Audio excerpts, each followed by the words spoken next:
ಇವತ್ತು ನಮ್ ಸಾರ್ ಹೇಳ್ತಾ ಇದ್ರು ಅಭಿ ಹೆಸರು ಅಭಿಲಾಷ ಅಂತ. ನನ್ನ ಪ್ರಕಾರ ಅವರು ಅಭಿ ಅಲ್ಲ, ಅಭಿಲಾಷ ಅಲ್ಲ.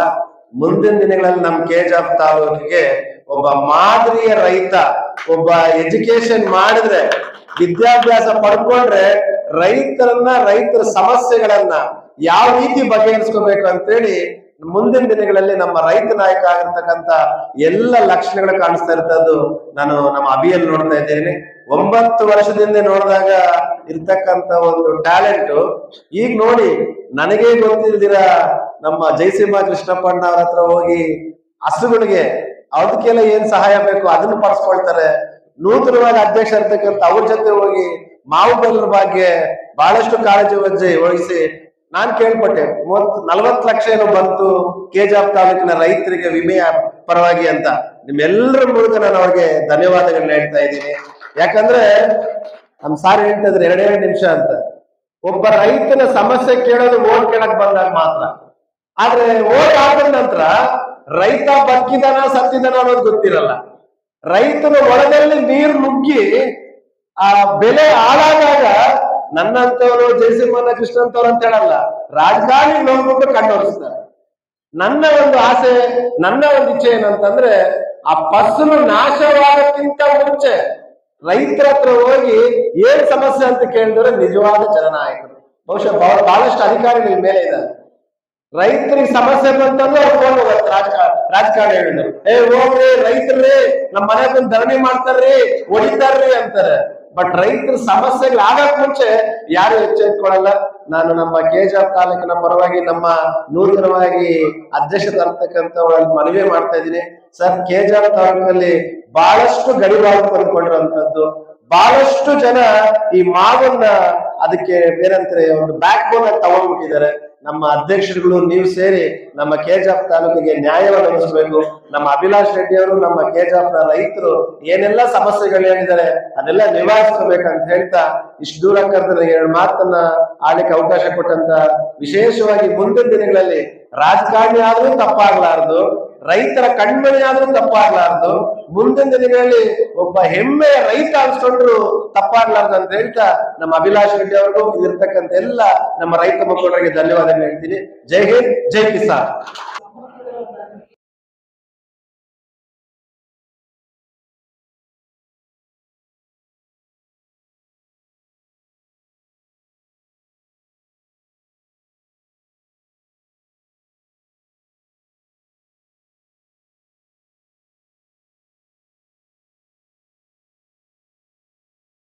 ತಾಲೂಕಿನಲ್ಲಿ ಮುಳಬಾಗಿಲು ತಾಲೂಕಿನಲ್ಲಿ ಶ್ರೀನಿವಾಸಪುರ ತಾಲೂಕಿನಲ್ಲಿ ಮಾವು ರೈತ ಉತ್ಪಾದಕರ ಸಂಸ್ಥೆಗಳನ್ನ ಸ್ಥಾಪನೆ ಆಗಿ ಸುಮಾರು ವರ್ಷಗಳೇ ಕಳೆದಿದೆ. ಆದರೆ ನಮ್ಮ ಬಂಗಾರಪೇಟೆ ಆಗಲಿ ಅಥವಾ KGF ತಾಲೂಕಿನಲ್ಲಾಗಲಿ ಯಾವುದೇ ಒಂದು ಮಾವು ಬೆಳೆಗೆ ಸಂಬಂಧಪಟ್ಟಂತೆ ಯಾವುದೋ ಒಂದು ಸಂಘ ಆಗಲಿ ರೈತ ಉತ್ಪಾದಕರ ಸಂಸ್ಥೆ ಆಗಲಿ ಇರಲಿಲ್ಲ. ಈ ಒಂದು ದಿನ ಇವತ್ತು ಮಾವು ವಿಷಯಕ್ಕೆ ಸಂಬಂಧಪಟ್ಟಂತೆ ಬೆಳೆಗೆ ಸಂಬಂಧಪಟ್ಟಂತೆ ಸಂಘ ರಚನೆ ಆಗಿರೋದು ನನಗಂತೂ ತುಂಬಾ ಸಂತೋಷಕರ ವಿಷಯವಾಗಿದೆ. ಯಾಕೆಂತಂದ್ರೆ ಒಬ್ಬೊಬ್ಬರು ಬೆಳೆಗಾರರು ಏನು ಮಾಡಲಿಕ್ಕೆ ಸಾಧ್ಯ ಇಲ್ಲ.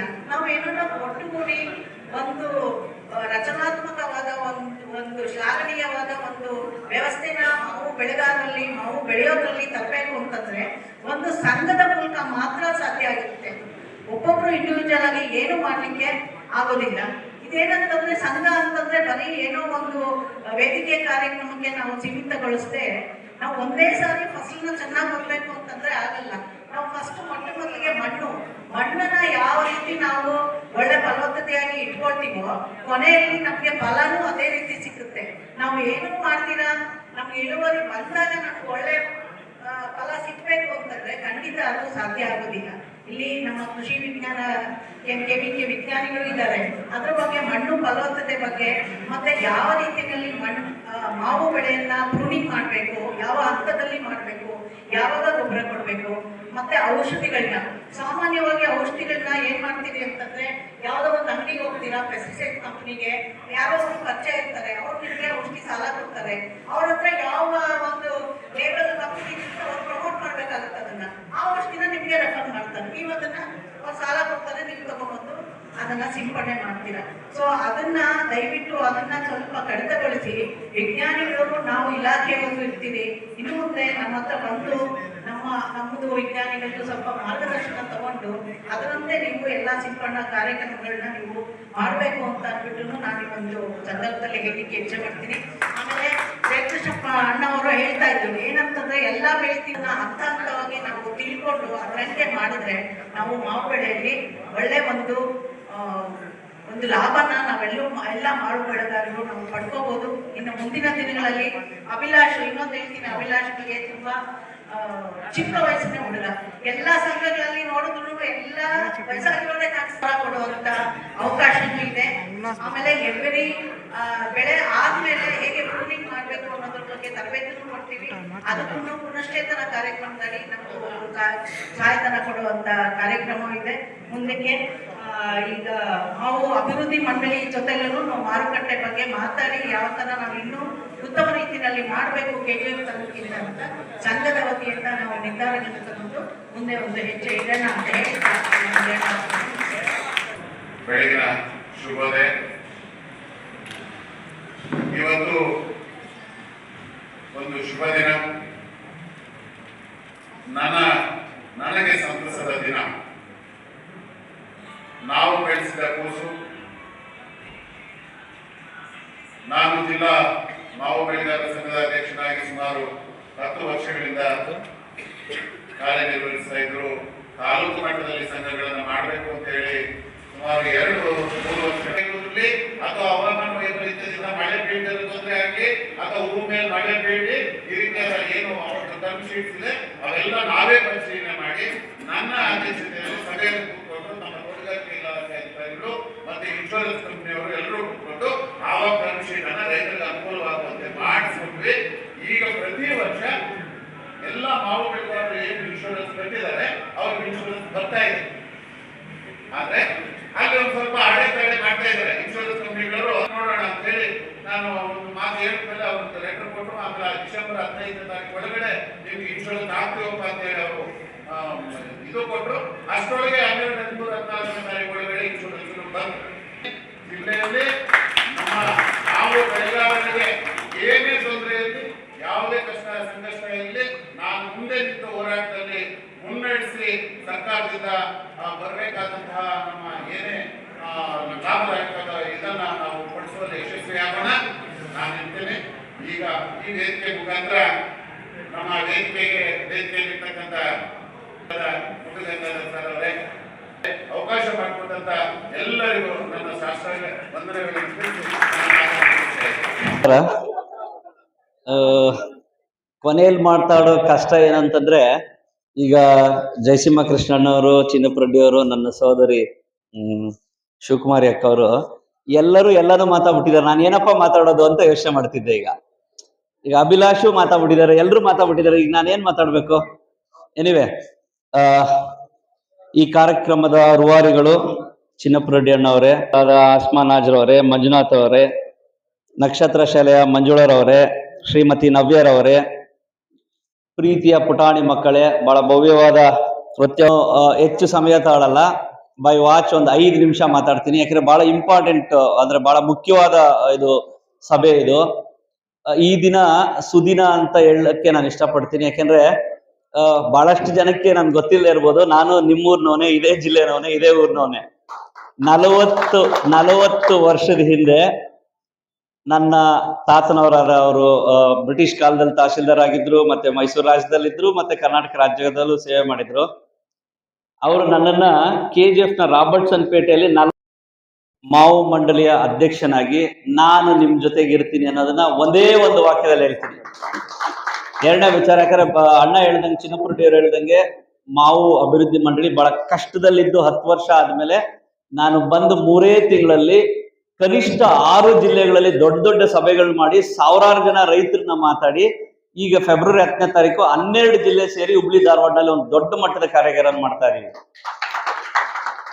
ಅರ್ಥ ಆಯ್ತಲ್ಲ? ಸೊ ಹೀಗಾಗಿ ಬಹಳಷ್ಟು ಕಡಿಮೆ ಸಮಯದಲ್ಲಿ ಹೋರಾಟ ಮಾಡ್ತಾ ಇದೀನಿ. ನಿಮ್ಗೆ ಹೇಳ್ಬೇಕಾದ್ರೆ ನಿನ್ನೆನೂ ಸಹ ನಾನು ಮುಖ್ಯಮಂತ್ರಿಗಳ ಹತ್ರ ಹೋಗಿ ಅರ್ಧ ಗಂಟೆ ಸಮಯ ನಂಗೆ ಸಿಕ್ಕಿತ್ತು.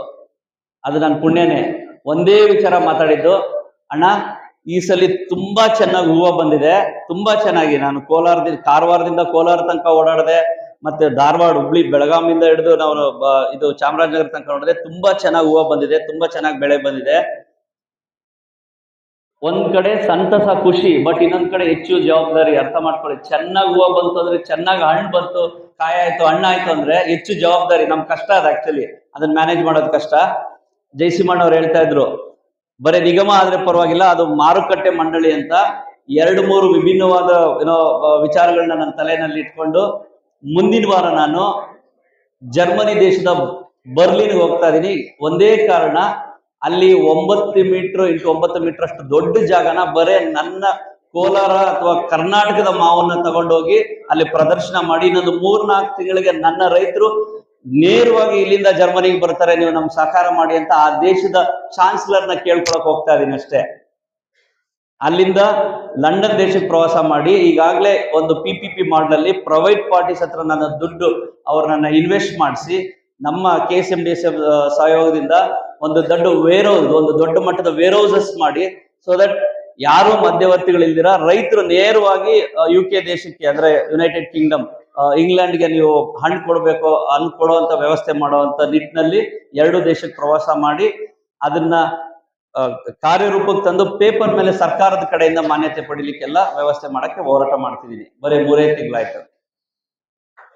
ಎರಡನೇದು, ಈಗಾಗಲೇ ಅಣ್ಣ ಹೇಳಿದ್ದಾರೆ, ಸಹಕಾರ ಸಂಘಗಳನ್ನ ಯೂಸ್ ಮಾಡ್ಕೊಂಡು ಕೋಆಪರೇಟಿವ್ ಸೆಕ್ಟರ್ ಅಲ್ಲಿ ನಮ್ಗೇನು ಹಾಲು ಒಕ್ಕೂಟ ಇದೆ ಅದ್ರ ಜೊತೆಗೆ ನಂದಿನಿ ಬೂತ್ಗಳಲ್ಲಿ ಕೊಡಬೇಕು ಅಂತ ಹೇಳಿ ಅದ್ರ ಬಗ್ಗೆ ಚಿಂತನೆ ನಡೆದಿದೆ. ಇನ್ನೂ ಒಂದು ಬಹಳ ಇಂಪಾರ್ಟೆಂಟ್, ಅಫ್ಕೋರ್ಸ್ ಒಂದು ಬೇಡಿಕೆ ಇಟ್ಟರು, ಒಂದು ಮಾವು ಮಂಡಳಿ ಶಾಖೆ ಇಲ್ಲಿ ಓಪನ್ ಮಾಡ್ಬೇಕಂತ ಡೆಫಿನೆಟ್ಲಿ. ಯಾಕಂದ್ರೆ ನಿಮ್ಗೆ ಈಗಾಗಲೇ ಗೊತ್ತಿರೋ ವಿಚಾರನೆ, ಸ್ಟಾಫ್ ತುಂಬಾ ಕಡಿಮೆ ಇದ್ದಾರೆ. ಯಾಕಂದ್ರೆ ಈಗಾಗಲೇ ಧಾರವಾಡದಲ್ಲಿ ಒಂದು ದೊಡ್ಡ ಕೇಂದ್ರ ಓಪನ್ ಮಾಡ್ತಾ ಇದೀವಿ, ಮತ್ತೆ ಬೈರಾಪಟ್ನ, ಬೆಂಗಳೂರು ಸೌತ್ ನಲ್ಲೂ ಅಲ್ಲೂ ಹೆಚ್ಚು ಮಾವು ಬೆಳೆ ಇದೆ, ಅಲ್ಲಿ ಓಪನ್ ಮಾಡ್ತಾ ಇದೀವಿ. ಅಷ್ಟ್ರ ನಡುವೆನು ನಾನು ಏನಾದ್ರು ಮಾಡಿ ಅಧಿಕಾರಿಗಳ ಹತ್ರ ಒಂದು ಸಭೆ ಮಾಡಿ ಶಾಖೆ ಇಲ್ಲಿ ಆಗ್ಬೋದಾ ಅನ್ನೋ ಒಂದು ಫೀಸಿಬಿಲಿಟಿ ರಿಪೋರ್ಟ್ ಮಾಡಿ ಅದನ್ನ ಡೆಫಿನೆಟ್ಲಿ ಅದನ್ನ ಗಮನದಲ್ಲಿ ಇಟ್ಕೊಂಡು ಮಾಡ್ತೀನಿ ಅನ್ನೋ ಮಾತನ್ನ ಈ ಸಂದರ್ಭದಲ್ಲಿ ಕೊಡ್ತಾ ಇದ್ದೀನಿ. ಇನ್ನು ಬಹಳ ಇಂಪಾರ್ಟೆಂಟ್ ಏನಂದ್ರೆ, ನೇರು ಮಾರುಕಟ್ಟೆ ಮಾಡ್ಬೇಕಂದ್ರೆ ಈಗ ಎಲ್ರಿಗೂ ಗೊತ್ತು, ರಾಜ್ಯಕ್ಕೆ ಬೆಂಗಳೂರು ರಾಜಧಾನಿ ಅಂದ್ರೆ ಮಾವಿಗೆ ಕೋಲಾರ ರಾಜಧಾನಿ ಅಂತ ಎಲ್ರಿಗೂ ಗೊತ್ತಿದೆ, ಕರೆಕ್ಟ್ ಅಲ್ಲ? ಸೊ ಆದ್ರೂ ಸಹ ನಮ್ಮ ಮಾವು ನಾವು ಹೆಚ್ಚು ಆಲ್ಫಾನ್ಸನು ಬೆಳೀತಾ ಇದೀವಿ, ತೋತಾಪುರಿನೂ ಬೆಳೀತಾ ಇದೀವಿ. ಇನ್ನೊಂದು ಬಹಳ ಮುಖ್ಯವಾದ ಹಣ್ಣು, ಬಹಳ ಅದಕ್ಕೆ ರೋಗ ಕಡಿಮೆ, ನನ್ಗೆ ಗೊತ್ತಿಲ್ಲ, ಸೈಂಟಿಸ್ಟ್ ಹೇಳ್ಬೇಕು, ತಪ್ಪಾದ್ರೆ ಕ್ಷಮಿಸಿ. ಏನು ಸ್ಪಾಂಜಿ ಟಿಶ್ಯೂ ಅನ್ನೋದು ಮಲ್ಲಿಕಾನಲ್ಲಿ ಕಡಿಮೆ ಇರುತ್ತೆ ಅಂತ ಕಾಣ್ತದೆ. ಆಮೇಲೆ ಬಹಳ ಸ್ವೀಟ್ ಆಗಿರ್ತದೆ, ಬಹಳ ಚೆನ್ನಾಗಿರ್ತದೆ. ಅದಕ್ಕೆ ಶೆಲ್ಫ್ ಲೈಫ್ ಕಂಪೇರಿಟಿವ್ಲಿ ಅಂದ್ರೆ ಇನ್ನೊಂದು ಸ್ವಲ್ಪ ದಿನಗಳಿಟ್ಟು ತಿನ್ನೋವಂತ ಹಣ್ಣು.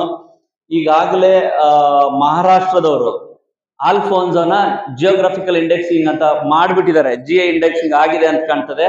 ಬಟ್ ಆದ್ರೆ ಇಡೀ ರಾಜ್ಯದಲ್ಲಿ ನಾವು ಬಹಳ ಉತ್ಕೃಷ್ಟ ಬೆಸ್ಟ್ ಮ್ಯಾಂಗೋಸ್, ಮಲ್ಲಿಕಾ ಮ್ಯಾಂಗೋಸ್ ಬೆಳೀತಾ ಇರೋದು ಕೋಲಾರದವರು.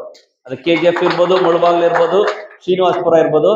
ಅದನ್ನ ಏನಾದ್ರೂ ಮಾಡಿ ಇದೇ ನನ್ನ ಅವಧಿಯಲ್ಲಿ ಇನ್ನೊಂದು 2-3 ತಿಂಗಳಲ್ಲೇ ಈ ಹಾರ್ವೆಸ್ಟ್ ಸೀಸನ್ ಒಳಗಡೆನೆ ಅದನ್ನ GI ಇಂಡೆಕ್ಸಿಂಗ್ ಮಾಡಿ ಇಡೀ ಪ್ರಪಂಚಕ್ಕೆ ನಮ್ಮ ಮಲ್ಲಿಕಾ ಹಣ್ಣು ಕಳಿಸ್ಬೇಕು ಅಂತ ಎಲ್ಲ ಪ್ರಯತ್ನಗಳನ್ನು ನಾನು ಮಾಡ್ತೀನಿ.